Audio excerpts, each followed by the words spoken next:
Hi guys, so tingnan natin yung katanungan ng iba. So bakit nga ba nangyayari o bakit nangyari itong ganitong kagulo sa buong Pilipinas? Ganito kasi yun. Una, ang naging dahilan naman kasi niyan is merong corrupt sa gobyerno. Na yung tipong halata na, yung tipong alam na ng buong bayan, ipinagtatanggol pa rin ng iilan at karamihan. Pangalawa, bakit nga ba dumating tayo sa sakitan sa pagkawalang respeto sa bawat isa, lalong-lalo na sa ating mga kapulisan? Hindi mo naman masisisi kung bakit ganun ang sambayanan. Dahil kung ano yung nararamdaman nila, ay ganun din yung pang-aapi na ginagawa sa kanila.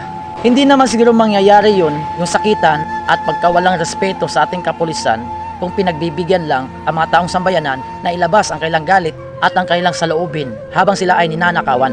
Hindi man mali sa ating kapulisan na ipagtanggol o dipinsahan ang hanay nila, pero yun ay utos na nanggaling sa taas, na alam naman natin na labag din sa kalooban nila na dahil kapag hindi nila ginawa ang kailang tungkulin, ay sila ang mananagot. Pangatlo, dapat ba natin tigilan na ang karahasan laban sa Malacanang o laban sa mga korap na gobyernong nagnakaw ng ating kabangbayan? Ang tanging may sasagot ko lang dyan ay, yes, kailangan natin pa rin ipaglaban ang ating karapatan tungo sa kapayapaan. Dahil ang sinusumpaan ng ating kapulisan o ang ating mga militar ay pagtanggol ang bayan to serve and protect sa buong sambayanan. Nasaan na yung salitang public servant?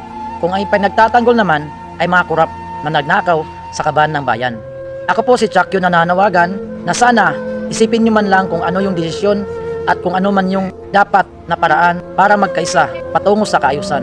At yung mga nasa gobyernong korap, mga buwaya, mga hasik sa kapangyarihan, kung may pagmamahal man kayo sa sariling bayan, sa inang bayan, ay kusa na sana kayong bumitaw at huwag nang hayaan pang kumpal ang mga mukha nyo dyan habang ang sambayanan ay patuloy na naghihirap sa inyong mga kagagawan. Kung hindi kayo titigil, hindi rin kami titigil.